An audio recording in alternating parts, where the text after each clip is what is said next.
de bénédiction. Sauve les pécheurs, libère les captifs, dis à quelqu'un, tes péchés sont pardonnés. Souffle aux oreilles de quelqu'un, ne t'inquiète pas, la solution est là et elle t'attend.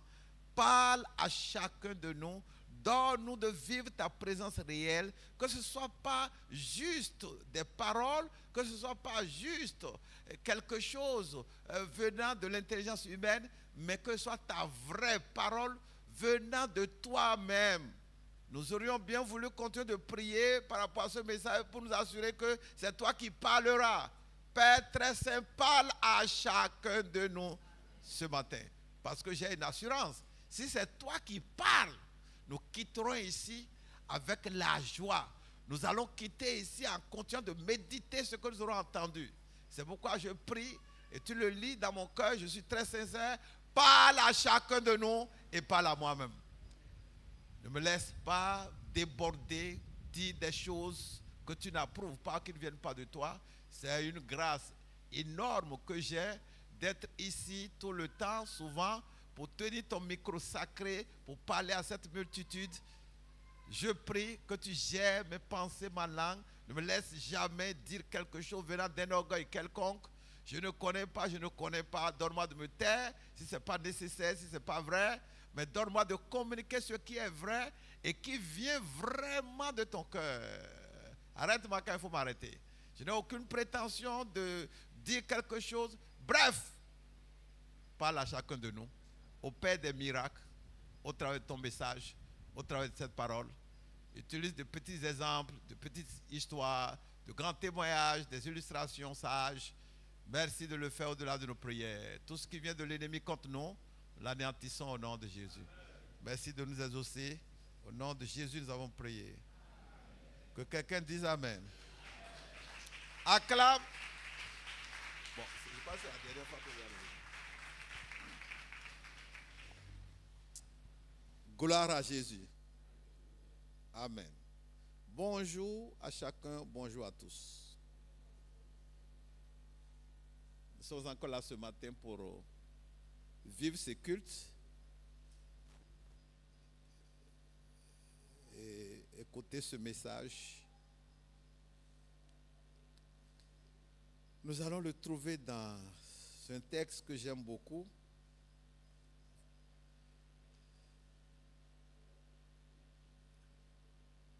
Qui ne vieillit jamais à mes yeux à cause de son contenu et de ce que ça fait comme impression dans mon cœur par rapport à quelqu'un qu'on appelle Pierre. Matthieu chapitre 14, versets 22 à 33. Matthieu 14, 22 à 33. Matthieu chapitre 14, versets 22 à 33. Aussitôt après, il obligea les disciples à monter dans la barque et à passer avant lui de l'autre côté pendant qu'il renverrait la foule. Quand il l'eut renvoyé, il monta sur la montagne pour prier à l'écart, et comme le soir était venu, il était là seul. La barque déjà au milieu de la mer était battue par les flots, car le vent était contraire. À la 4e veille de la nuit, Jésus alla vers eux, marchant sur la mer. Quand les disciples le virent marcher sur la mer, il fut troublé et dit, c'est un fantôme. Et dans leur frayeur, ils poussaient des cris. Jésus leur dit aussitôt, rassurez-vous, c'est moi, n'ayez pas peur. Pierre lui répondit, Seigneur, si c'est toi, ordonne que j'aille vers toi sur les eaux. Et il dit, viens. Pierre sortit de la barque et marcha sur les eaux pour aller vers Jésus.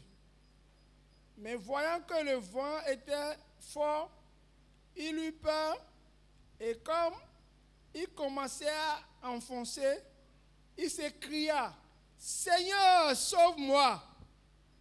Aussitôt, Jésus étendit la main, le saisit et lui dit, « Homme de peu de foi, pourquoi as-tu douté ?» Et il montait dans la barque et le vent cessa. Ceux qui étaient dans la barque vinrent se prosterner devant Jésus et dit, « Tu es véritablement le Fils de Dieu. » Amen. Merci beaucoup. Amen. Le thème de ce message est intitulé « Cherchons à ressembler à notre Maître. » Cherchons à ressembler à notre Maître. Cherchons à ressembler à notre Maître. Et notre Maître, bien évidemment, c'est Jésus-Christ. Cherchons à ressembler à notre Maître.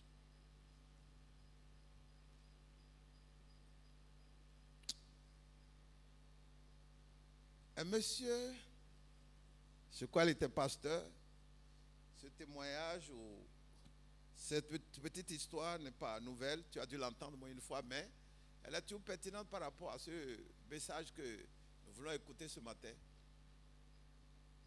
Il voulait ressembler à Jésus à tous égards, en toutes choses. Un peu comme le thème le dit, cherchons à ressembler à notre Maître. Et par rapport au service, à son pastorat, à son travail de pasteur, un jour, il a eu à cœur d'apprendre comment Jésus enterrait les morts. Il veut lui ressembler, à tous égards. Un vrai élève est à l'image de son maître. À l'image de son maître. Il a pris la Bible, il a commencé par lire, par regarder, page par page, comment Jésus enterrait les morts.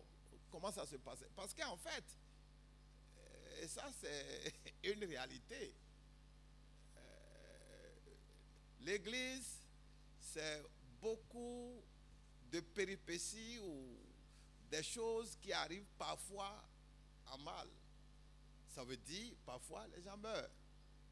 Et celui ou celle qui a la responsabilité de gérer l'Église est forcément au premier plan impliqué dans les cérémonies funéraires.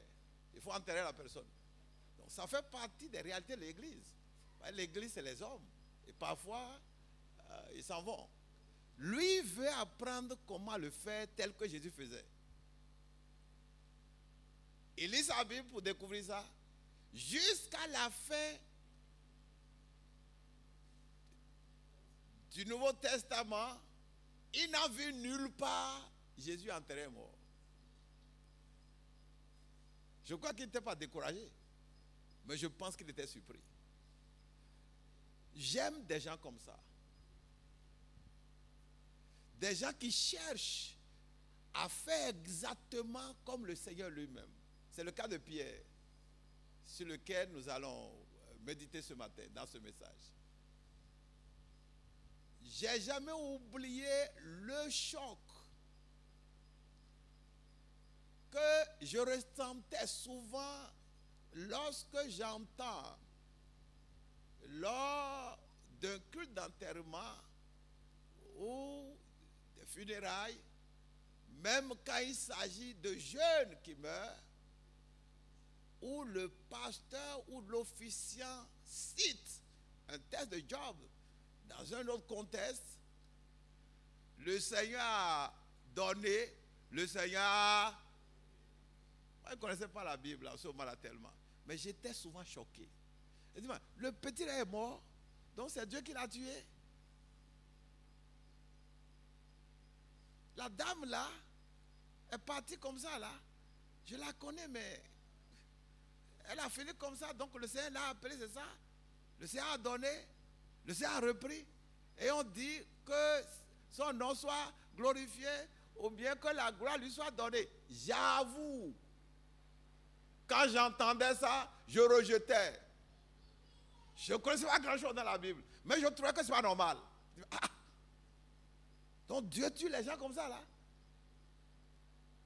Quelqu'un qui est dans la fleur de l'âge, Dieu décide d'arrêter le processus de sa vie, quoi.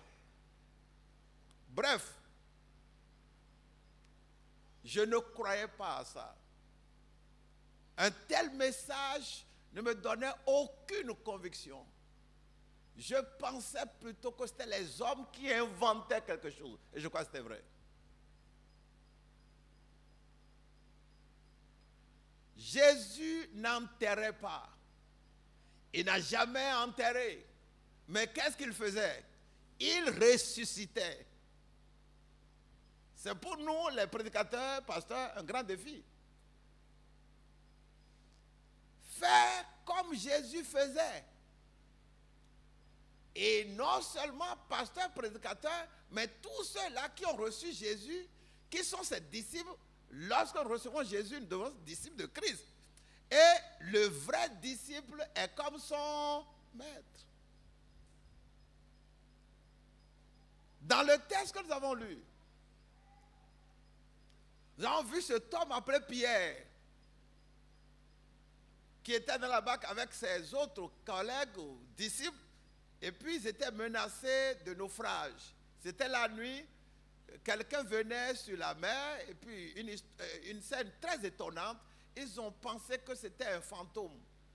C'était un fantôme, parce que c'est la nuit, c'est les ténèbres. Pendant qu'eux, ils étaient aux prises avec le naufrage, ils se battaient pour maîtriser la barque. Quelqu'un apparaît, ils ont eu peur. Et de ce flou-là, une voix sort. N'ayez pas peur, c'est moi.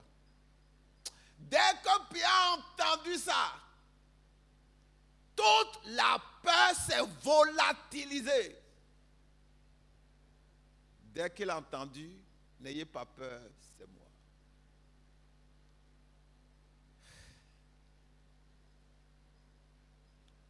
Et Pierre a dit à Jésus, si c'est toi, Seigneur, ordonne-moi de venir. Il veut aller où? Comment? Pendant que je n'étais pas encore monté, je réfléchissais à ce texte-là, puisque je savais que c'est ça, on allait utiliser. Une image vint dans mes pensées. Lorsque le Seigneur est présent et que nous sommes en face d'un sol mouvant sur lequel nous sommes appelés à marcher, et nous sommes sûrs que le Seigneur est là, osons poser nos pieds dans le sable mouvant.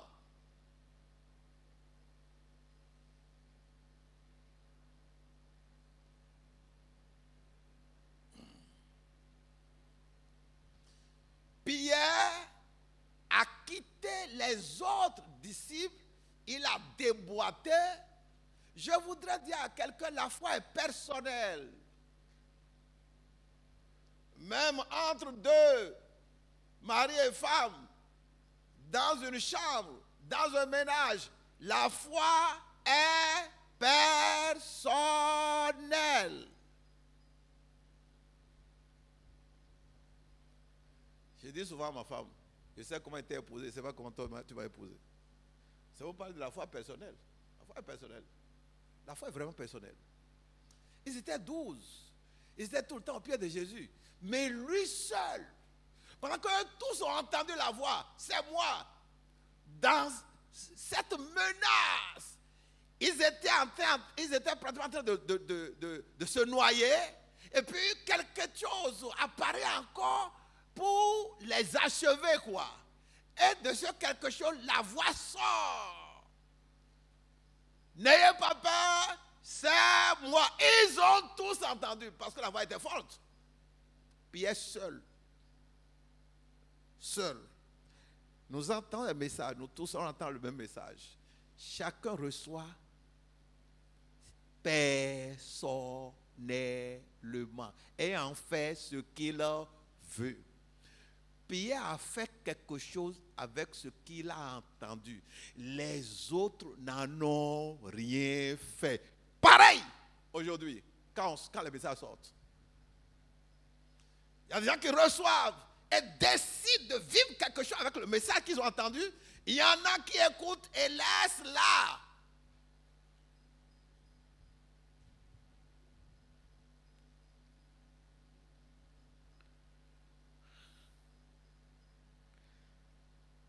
Pierre a dit, si c'est toi, ordonne-moi de venir.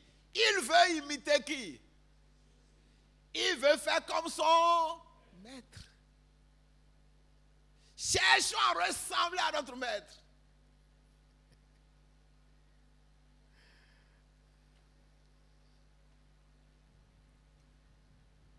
Quand il a dit, ordonne-moi de venir, le Seigneur lui a dit quoi? Viens. Un seul mot, viens, une seule parole. La puissance dans la parole de Christ.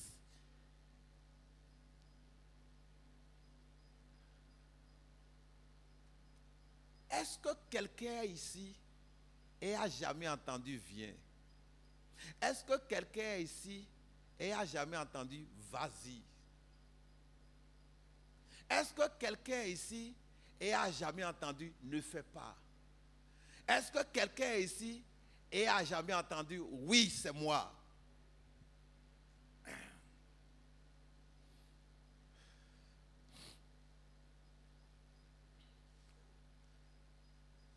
Après avoir écouté ou entendu ce que Jésus a dit, viens, la Bible dit que Pierre s'est levé et il a commencé par marcher sur les eaux. Je me faisais l'image.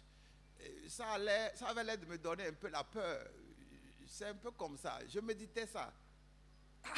Dis, mais je vais à Tokpa là. Tokpa d'Eroko. Au lieu de passer sur le pont, je reste au bord de l'eau. Et puis, Jésus reste de l'autre côté et dit, viens. Ou bien lui-même est sur l'eau et il me demande de venir. Et dans les eaux, en période de hautes eaux, je commence par mettre mes pieds sur quoi? Sur l'eau. Ne meurs pas dans cet état. Il ne faut pas mourir dans cet état. Expérimente quelque chose pour édifier ta génération. Ne meurs pas comme ça. Sois intéressé. Le problème, Pierre était comment? Il était intéressé. Il était intéressé à vivre. C'est le maître. Il n'avait jamais vu ça. L'histoire ne s'était jamais produite. Jamais. C'est la première fois qu'il voit Jésus marcher sur l'eau. Pierre ne s'était jamais. Pierre est un pêcheur. Il sait qu'on ne marche pas sur l'eau. Pour aller sur l'eau, il faut la barque. Il connaît ça très bien. Et puisqu'il est du domaine, il sait quel était le niveau d'eau en ce moment-là, qu'on ne peut pas y marcher, à moins d'y nager. Mais voir le maître en train de marcher sur l'eau, Pierre était dépassé, dit, moi aussi je vais faire ça. Est-ce que quand tu lis la Bible, il n'est jamais monté dans ton cœur, moi aussi je vais faire ça? Est-ce que quand tu entends les messages ou quand tu écoutes les témoignages, il n'est jamais monté dans ton cœur, moi aussi je vais expérimenter ça? Et tu sais la ceinture, tu ne le dis à personne, c'est resté dans un coin de ton cœur, je vais faire ça. Moi je ferai ça. Moi je vais faire ça. Est-ce que c'est dans ton cœur? La religion nous a déformés. La religion consiste à quoi? La religion consiste à notre affaire, on vient dimanche, on adore, etc. Et on rentre, et puis ça fait à l'autre dimanche. L'habitude. Ça devient une habitude.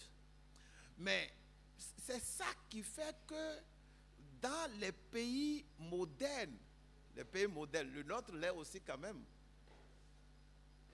dans les pays avancés, les gens n'ont pas forcément ces réactions positives que nous avons par rapport à l'évangile. Ils sont rationnels. Ça veut dire quoi? Quand ça ne les convainc pas, ils ne s'asseyent pas. Non, mais ça, non, que nous prêchons là, dans l'environnement des Occidentaux, ils vous laissent là et rentrent chez eux. Peut-être que c'est eux qui ont raison. pourquoi je dis ça?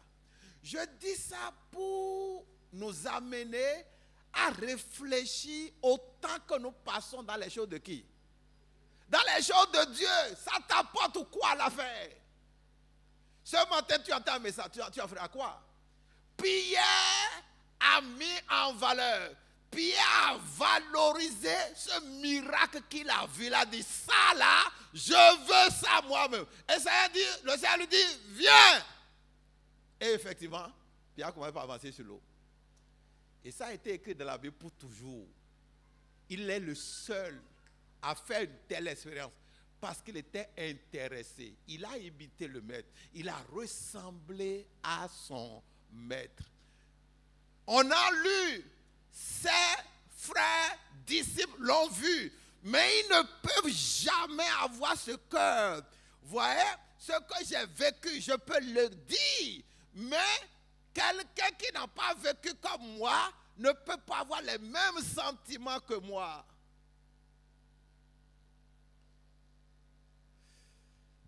L'un des buts de ce message, un peu comme cela transparaît dans ce que dit, c'est de nous choquer, c'est de nous pousser à, en lisant la Bible, en écoutant les messages, à être préoccupés de vivre quelque chose, de ressembler à celui que nous suivons, Jésus, ou bien de chercher à vivre certaines choses que nous entendons dans des témoignages.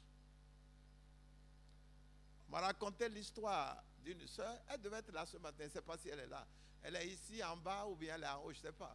Mais je me donne la permission moi-même de dire ça sans l'embarrasser ou sans la frustrer. Elle a des défis. Cette soeur-là que j'aime beaucoup. Mais en écoutant ce qu'elle vit, moi, ça me donne un problème. Je me dis, mais cette soeur-là, elle est dans le Seigneur, ça fait longtemps. La peur a rempli son cœur.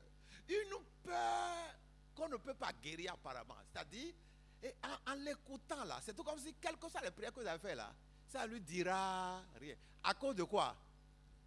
Beaucoup d'entre nous ont peur. Une soeur, elle est femme de pasteur. Ou pas femme de pasteur, elle est fille de pasteur. Et puis, nous avons quitté ensemble l'église où on était, l'ancienne église que nous aimons beaucoup. Et son père était pasteur dans cette église-là où ils sont nés. Elle était née dans cette église. Parce qu'elle vient de ce père-là qui est pasteur. Et maintenant, église évangélique, oh, ok, c'est dans ça elle s'est mise. Et puis ça tape, ça danse, etc. Et on estime que bon, c'est les anciennes églises. Le papa pasteur les a regardés. Elle et ses soeurs et consorts, elle les a regardés. Il les a regardés. Un peu pour voir ce que ça vaut, quoi. Leur nouvelle foi, là, et la fête de l'église évangélique. Il les a regardés. Vous avez trop peur. Vous êtes trop heureux. Nous sommes dans des églises dites évangéliques. C'est pas ça l'affaire. L'affaire, quelle est la qualité de notre foi? Nous devons démontrer que nous croyons. C'est pas l'affaire de l'église évangélique. Nous avons adoré tout à l'heure. C'est merveilleux. Mais et après? Lorsque nous sommes devant des situations, un peu comme ce que nous voyons là, ils étaient en crise. C'est tout comme si la barque allait se noyer. Quelqu'un peut en train de vivre quelque chose. Tout comme si sa vie va être emportée. C'est inévitable de connaître les épreuves. Les épreuves sont inévitables. J'en ai connu de toutes formes. Les épreuves sont inévitables. La sœur dont je parle là, elle est en train de vivre des épreuves. Mais en écoutant, elle est du très mauvais côté par rapport aux épreuves. Très mauvais côté. Pourquoi? La peur. Elle a tellement peur. Peut-être que c'est le cas de quelqu'un d'autre ici, qui est devant des épreuves, mais qui est rempli de peur. Cherchons à ressembler à notre maître. Jésus lui-même avait une épreuve avant de monter sur la mer. Quelle était son épreuve? Jésus voulait rallier l'autre rive et peut-être rattraper ces disciples-là, mais il n'y avait pas de barque. Qu'est-ce qui manque à ta vie? Lui, son épreuve, il n'y avait pas de barque. Mais il voulait passer de l'autre côté.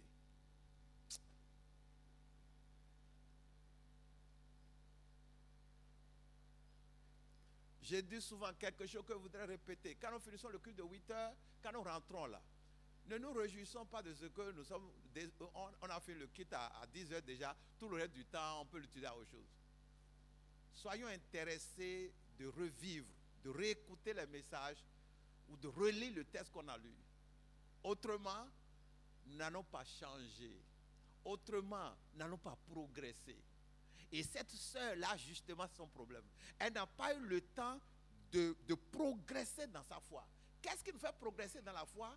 Notre travail dans la parole. La foi vient de la parole. Pierre a eu foi parce qu'il a entendu une parole. Pierre a cru parce qu'il est habitué à voir Jésus et à entendre sa parole. Et il sait que quand Jésus parle là, ce qu'il dit, ça a accompli. Quand Jésus lui a dit viens, il sait qu'il peut venir. Parce que c'est Jésus qui a dit quoi? Viens.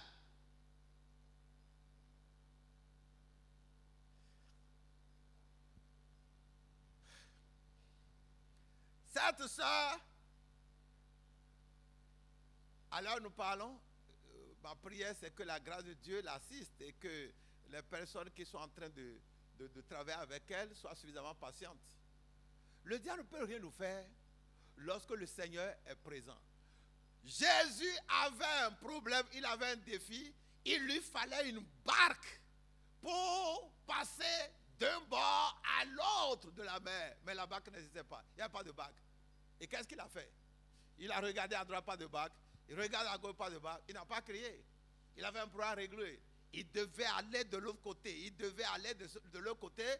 Et il s'est mis au bord de la mer. Et progressivement, il a commencé par marcher sur l'eau. Lisons la Bible et apprenons. Là, maintenant, tu marques un arrêt et tu te demandes, mais quelle leçon peut tirer de ça? Ça veut dire que lorsque j'ai un problème, j'ai un manquement, il y a quelque chose que je n'ai pas. Ça veut dire, je ne peux pas à la fois l'obtenir, ou bien quelque chose peut se passer et de façon miraculeuse ou mystérieuse, ce problème va avoir de solution. Ce manque-là, ce besoin-là va être couvert. Mais qu'est-ce que les gens font? Ils pleurent. Ou bien ils attendent le secours des hommes.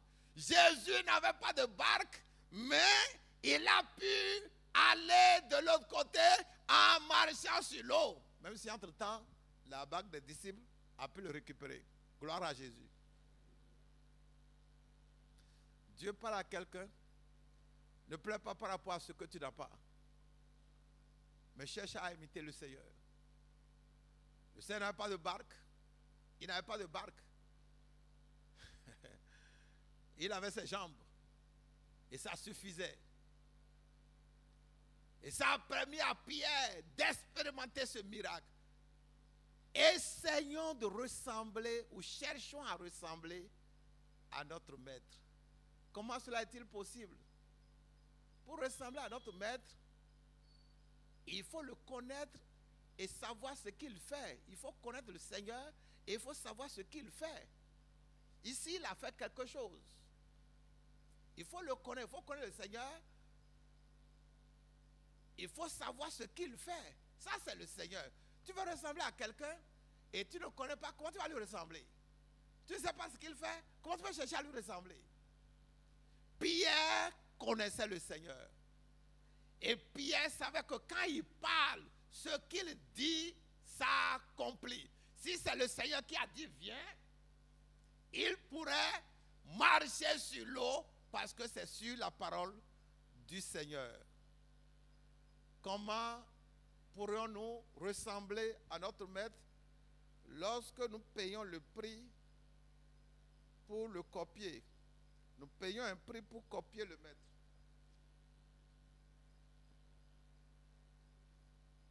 On paye le prix pour le copier. Quelqu'un est à un niveau aujourd'hui et tu l'admires. Le prix qu'il a payé pour être là, il faut le payer. Nous parlons souvent du pasteur Adeboye, qui est l'un des grands pasteurs influents au monde entier, l'un des pasteurs riches du monde. Il dit souvent que ses enfants, il veut parler de ceux-là, de son église, ceux qui sont ses enfants spirituels, vont faire plus que ce qu'il a fait. Et les gens acclament. Et les gens acclament. Mais l'autre chose, c'est le prix qu'il paye. Un monsieur qui a plus de 80 ans, et il peut encore jeûner pendant plusieurs jours sans manger. Il y a un prix à payer lorsque nous admirons quelqu'un qui a atteint un niveau. Il y a forcément un prix à payer lorsque nous voyons quelqu'un qui a eu un succès ou qui est au sommet de la gloire. Il y a un prix à payer. Quel est le prix que Pierre a payé pour marcher sur l'eau? Quel prix a-t-il payé pour marcher sur l'eau? Hein? La foi. On mettra ça sous une autre forme. Pierre il a payé le prix du risque. Le risque. Il y a des gens qui n'aiment pas payer le prix du risque. Les autres 11 qui sont restés dans la barque, ils n'ont pas payé le prix du risque.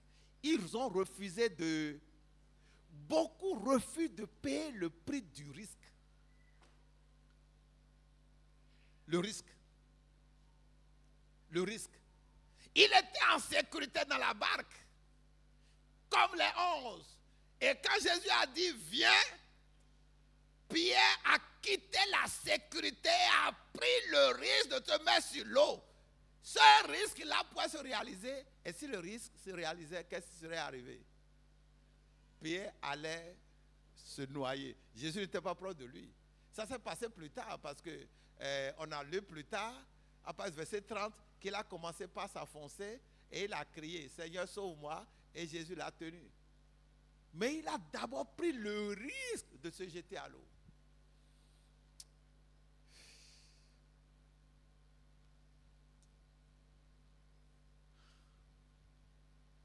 C'est là où nous les Africains, nous avons beaucoup de défis. De façon relative, vous serez d'accord avec moi que ceux de la culture occidentale semblent avoir une avance sur nous en termes de risques. Ils prennent des risques. Les Blancs prennent des risques. Les Africains vont réfléchir dans tous les sens. Je suis le fils unique de mon père. Mon papa est mort, je ne l'ai pas connu. On va commencer par réfléchir. Et en conclusion, on dit, cette affaire-là, il faut faire comment? Il faut laisser. Je vais rester avec mes enfants.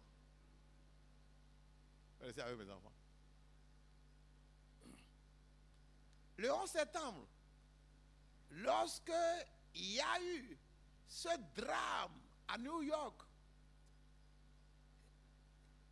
avant même New York, ça fait un moment maintenant, il y avait un avion qui allait, plein d'Américains qui venaient, vous savez dans quelle ville? J'ai oublié un peu maintenant. Des gens peuvent se souvenir de ça. Maintenant, il y avait des pirates dans l'avion qui se sont levés et ont décidé de faire perdre l'avion, de provoquer un crash. Ça veut dire quoi? Comment? Le deuxième avion. Le 11 septembre, c'est le deuxième avion. Il y avait dans cet avion-là des pirates et ils voulaient détruire l'avion et l'avion devait faire crash. Les Américains qui étaient dedans voyaient quoi? Ils voyaient leur mort. Ils savaient qu'ils allaient mourir. Mais au lieu de passer tout le temps à pleurer là, ils ont pris leur téléphone. ils ont pu avoir la paix du cœur pour appeler qui? Pour leur dire. Et ils savent qu'ils vont faire comment?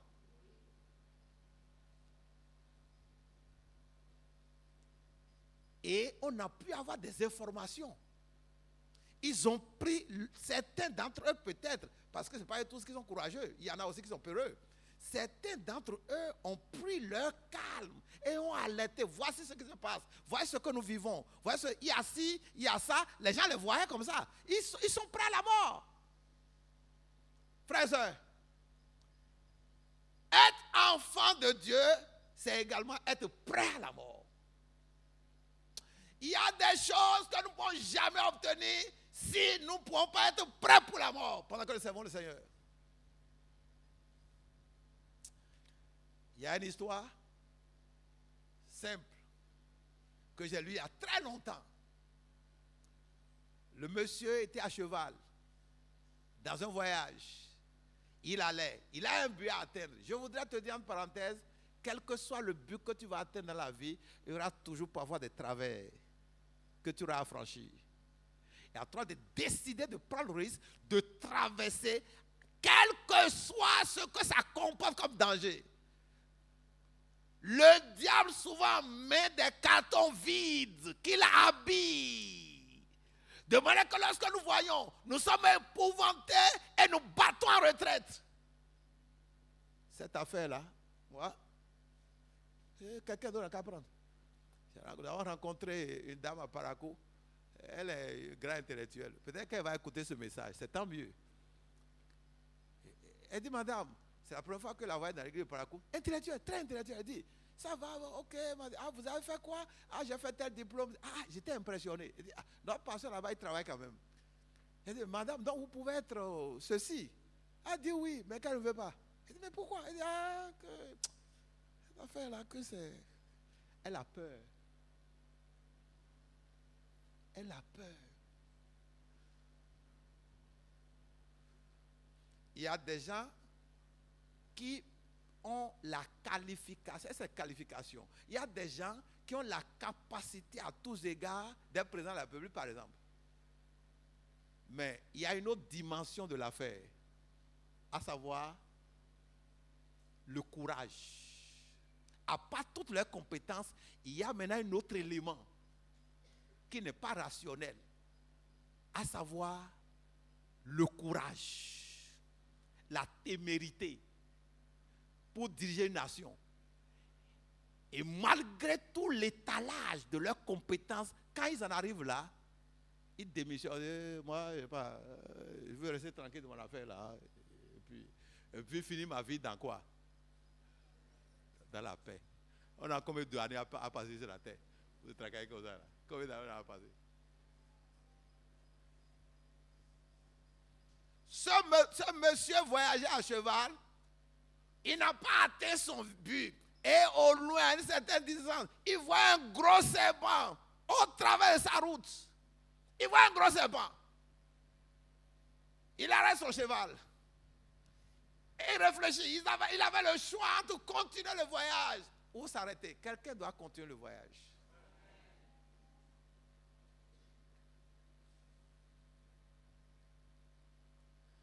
Vous savez le privilège que nous avons et que Pierre a eu.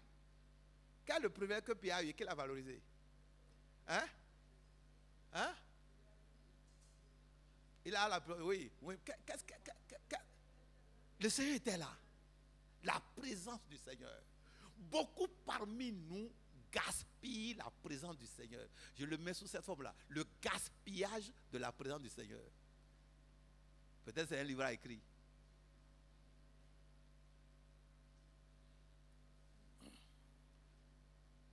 Le Seigneur était où? Le Seigneur était là. J'ai parlé tout à l'heure de ce qui nous aide à ressembler au Seigneur. Et l'une des choses, il faut connaître le Seigneur. Pierre faisait quoi? Pierre, il connaissait le Seigneur. Il sait que si mon monsieur là est là, la mer ne peut pas m'engloutir. Il fera quelque chose. Maintenant, regardez. Première chose, il a marché sur l'eau devant le Seigneur. D'accord? Deuxième chose, la foi a quitté. La foi a fait comment? La foi, il était sûr qu'il allait Et maintenant, la foi, il voit le il devient exactement comme les autres. Mais le Seigneur était où? Le Seigneur était toujours là. C'est-à-dire que dans sa force là, pendant qu'il avait la foi, le Seigneur était là. Pendant qu'il a perdu la foi,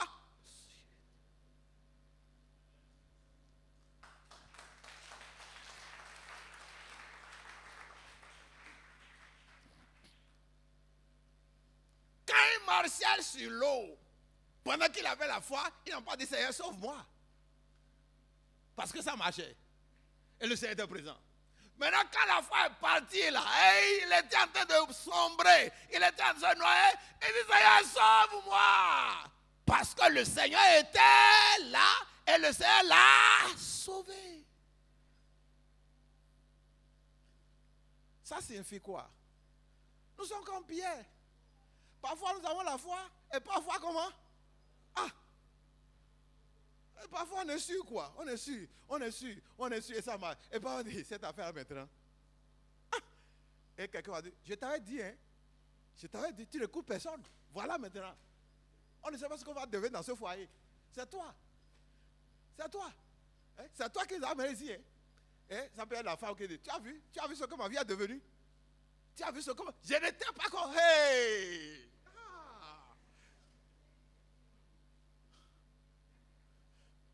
Tu as vu maintenant dans quoi tu nous as mis? Tu as vu, je t'avais dit, tu as vu maintenant? Hey, Seigneur, aie pitié de moi.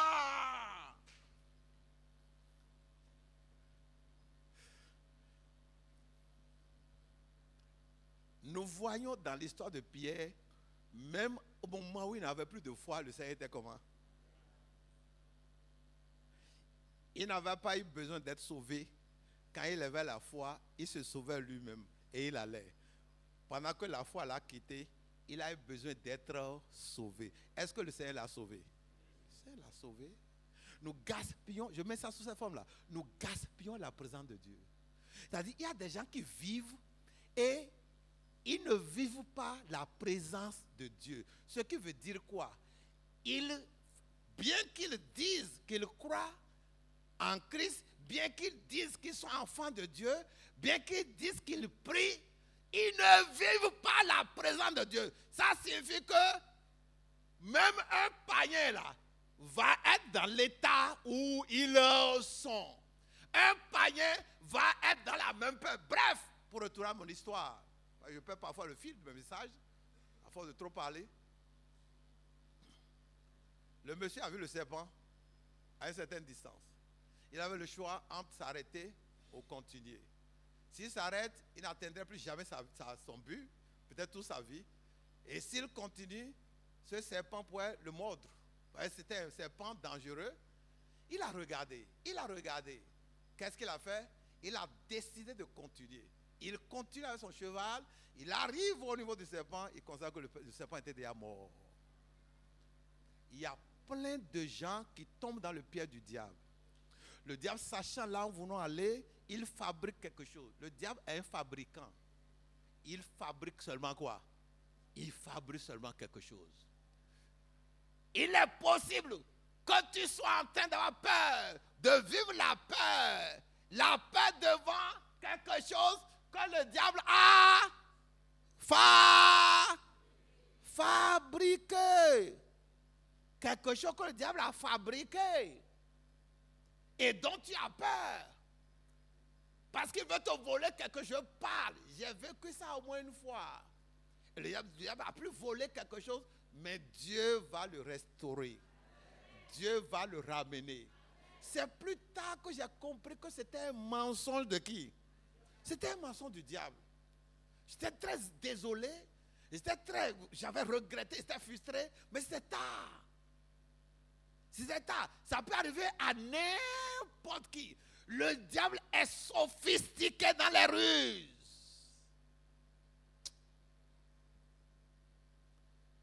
Paye le prix qu'il faut payer pour ressembler au maître. Dans le cas de Pierre, Pierre a payé le prix du risque. Je ne sais pas quelle prière nous pouvons faire afin que nous devions des hommes et des femmes qui prennent quoi? Qui prennent quoi?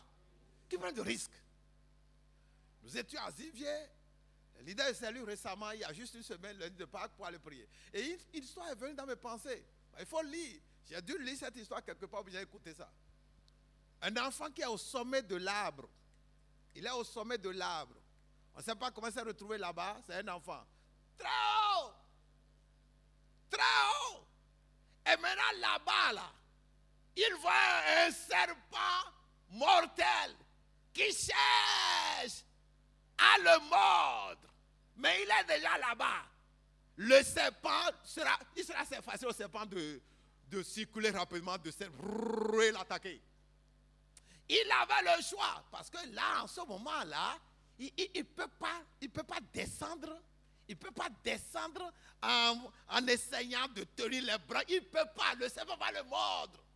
Dans le texte que nous avons lu, les Pierre et compagnie étaient sous menace de mort dans la barque. Et puis par rapport à celui qui venait, qu'il ne connaissait pas. Et ce jeune qui voit le serpent, il jette un coup d'œil au sol et voit son père. Pendant qu'il était là, très haut, menacé par le serpent. Et le papa lui dit, je suppose qu'il s'appelle Jacques, Jacques, saute! Il est au sommet. Le serpent est là. Papa est au sol. Il y a un risque à prendre. Jacques saute. Il avait le choix de rester toujours là-bas et de dire, si je saute, je vais mourir. Je préfère, c'est plus sûr pour moi. Beaucoup parmi nous conseillent eux-mêmes. Elle dit que c'est plus sûr pour moi. Je maîtrise les branches là. C'est moi qui suis monté. Je peux encore descendre facilement. Mais le serpent là-bas, le serpent, c'est il n'a plus que lui. Parce qu'il a peur de sauter. Son papa lui dit quand même saute. Oh, je prie que l'Esprit nous ouvre les oreilles pour entendre la voix de Dieu. Jésus a dit à Pierre, viens. Il a entendu ça. Et c'est que c'est le Seigneur.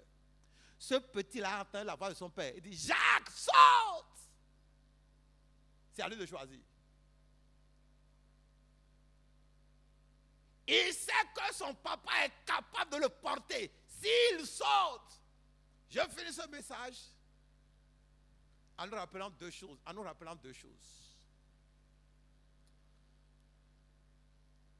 Lorsque nous voulons ressembler au Seigneur, la première chose fondamentale qui doit nous intéresser, c'est son caractère surnaturel. Son caractère comment? Surnaturel. Le Seigneur n'est pas un homme ordinaire. Dans l'histoire là, Jésus marchait sur l'eau. Aucun homme naturel ne peut marcher. C'est pas possible. Nous devons être conscients de ce que nous suivons. Quel maître? Un maître comment? Frères et sœurs, Dieu est surnaturel. Jésus est. Le Saint-Esprit est comment? Sachons que nous sommes dans un système comment? Surnaturel. Mais le problème que nous avons, nous voulons rester, pendant qu'on soit dans le système, nous sommes supposés rester dans le système surnaturel, nous voulons garder des pensées. Vous savez ce que ça signifie? Nous voulons être plus intelligents que Dieu. C'est-à-dire que si je fais comme ça, je vais mourir. La maladie là va me tuer. Nous raisonnons quoi? Ça a tué quelqu'un la fois dernière. Hein? Ah, mais vous voyez ce que ça a fait? Hein? Si jamais je mets mon argent dans cette affaire-là, c'est fini, je vais perdre. Hein? On réfléchit, on raisonne. On réfléchit, on raisonne. On réfléchit, on bavarde. On ne peut pas dormir, on ne peut même pas manger. Parce que nous, on fait comment? On raisonne, on réfléchit. Arrête de réfléchir. Sache que tu es en train de suivre un maître comment? Surnaturel. Frères et sœurs, Dieu est surnaturel. Jésus est surnaturel. Surnaturel. Là où il n'y a pas de barque, qu'est-ce qu'il a fait? Il a fait comment? Il marche sur l'eau. Lorsque nous lisons la Bible, en parlant de Jésus, si nous enlevons tout ce qui est surnaturel de ce que Jésus a fait, on aura du chiffon. Je voudrais vivre dans une église où le surnaturel est réel. Je voudrais entendre des témoignages de ce que Jésus a fait et qui ressemble à du surnaturel. Et une sœur ici, elle m'a donné son témoin récemment où l'Esprit de Dieu lui a montré ce qui se passait la concernant dans un sommeil. J'ai dit, ah, Dieu aime ses enfants. Je devrais prendre une décision il y a quelques jours par rapport à notre église. Où nous avons un dossier, on a une menace quelque part dans une de nos branches. Soit j'accepte de faire quelque chose et ça va être bien pour l'église, ou bien je ne le fais pas, je refuse de prendre le risque. J'ai dit, Seigneur, qu'est-ce que je fais? Et j'ai entendu un nom, Dohou. J'ai entendu quel nom? Dohou. J'ai pris comme ça, Dohou. Dohou, ça veut dire quoi? Dohou. Est-ce que tu vis ça? Est-ce que Dieu te parle? Et Dohou veut dire quoi? Je réfléchis, Dohou.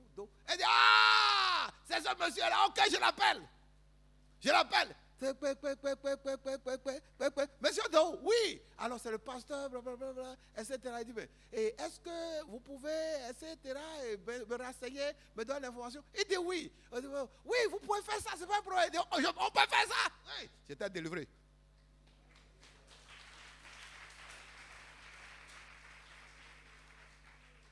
Et j'ai fait ça. Il y a des situations où le diable cherche à nous coincer. Et il faut glisser dans le surnaturel pour le contourner. Ou pour marcher sur lui. Pour l'écraser. La mer qui devait emporter les pierres, Pierre qui a cru au surnaturel, a marché sur la mer. Tu peux marcher sur ton obstacle. Si seulement tu peux accepter de fonctionner dans le surnaturel. Nous devons savoir que le maître que nous suivons est surnaturel. Frère, quand on dit église là, c'est pas sans culturel. Église, c'est pas quoi? C'est pas sans culturel. Église, c'est Dieu. Et Dieu est surnaturel. Quand on dit Jésus, ce n'est pas président de la République qu'on vote. Et l'Assemblée fait investiture. Jésus n'a pas de père. Un enfant qui est naissant, ça c'est quoi? C'est surnaturel. Le point de départ même c'est ça. Le monsieur n'a pas de père. Il dit qu'il est plus âgé que sa mère. Lis la Bible, tu verras que ce dont nous parlons, c'est rien que du... Il y a des gens qui veulent vivre la vie chrétienne en étant rationnel, quoi. 1 plus 1 égale à 2. Tu veux faire un commerce, 1 plus 1 égale à 2. C'est dommage. Tu es commerçant et tu veux fonctionner dans le rationnel. 1 plus 1 égale à 2. Mais tu as quoi de plus qu'un païen? Tu n'as rien. Parce que chez le païen, 1 plus 1 aussi font combien? Mais avec Dieu là, 1 plus 1 peut être égal à 1. 1 plus 1 peut aussi être égal à combien? Elle a le message. C'est le surnaturel qui nous donne cette vérité-là. Nous devons reformater nos pensées et permettre à l'Esprit de Dieu de nous donner les pensées de Dieu, qui sont les pensées surnaturelles. Ésaïe 55, verset 9. Mes pensées ne sont pas vos pensées. Gloire à Jésus. Nous devons savoir que le Seigneur est surnaturel. Et deuxième chose, toujours, c'est surnaturel. Non seulement il est surnaturel, mais il peut nous communiquer le surnaturel. Lui, il est surnaturel. Il peut également nous transférer quoi? Le surnaturel. On n'a plus tellement le temps. Nous connaissons l'histoire. Quand Jésus a ressuscité, il pouvait quitter. Il faut lire les textes. Hein? Les textes de la résurrection là. Prenez un texte comme Luc chapitre 24 par exemple. La Bible dit qu'il est apparu. Il est apparu aux femmes d'abord. Et puis après il a disparu. Et il est apparu aux deux qui allaient à Emmaüs. Il parlait avec les deux là. Il parlait avec eux. Et à un moment donné, ils ont mangé à table, c'est ça? Et quand ils mangeaient là, les yeux sont ouverts, ah c'est le Seigneur. Le temps qu'ils convainquent le Seigneur, qu'est-ce qui s'est passé? Ça c'est quoi? Il a encore quitté là, pendant qu'ils étaient ensemble quelque part, dans une chambre ou ensemble quelque part en train de parler. On l'a vu, nous aussi on l'a vu. Les deux devant dire, oh, vous n'avez pas entendu l'histoire. Nous aussi on l'a vu pendant qu'on est là. Et pendant qu'ils étaient là de parler, il fait comment? Ça c'est quoi? Et quand il a pas dit que la paix soit avec vous. Et il a commencé. Qu'est-ce que veut dire? Cette dimension surnaturelle qu'il a là, il nous l'a transmise. Et c'est ça qui fait que dans un texte comme Actes des Apôtres, là, quelqu'un comme Philippe, pendant qu'il a amené l'eunuque au baptême, quand il a fini, ils sont descendus, ils sont sortis de l'eau du baptême. Qu'est-ce que la Bible dit? Qui a disparu? Qui a disparu? Et ça c'est quoi? Est-ce que tu vis le surnaturel? Dans ton travail? Dans ton commerce? Est-ce que tu vis le surnaturel dans ton foyer? Si nous voulons ressembler au Seigneur, nous devons savoir qu'il est surnaturel et que nous-mêmes là, ce surnaturel, cette dimension-là, il nous l'a transféré. Dans tes défis, regarde, tu ne peux pas. Alors tu prends conscience maintenant de la dimension comment? Et tu décides de déclencher le surnaturel. Je prie que l'Esprit de Dieu nous assiste pour vivre le surnaturel, pour fonctionner dans le surnaturel, pour déclencher le surnaturel. Chaque fois que l'ennemi cherche à nous coincer, que notre cœur, nos pensées soient possédées par la conviction de ce que le surnaturel est en nous. Le surnaturel est en nous. Dans le nom de Jésus.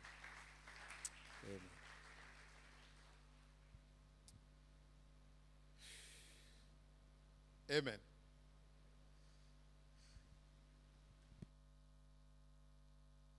Acclame, acclame.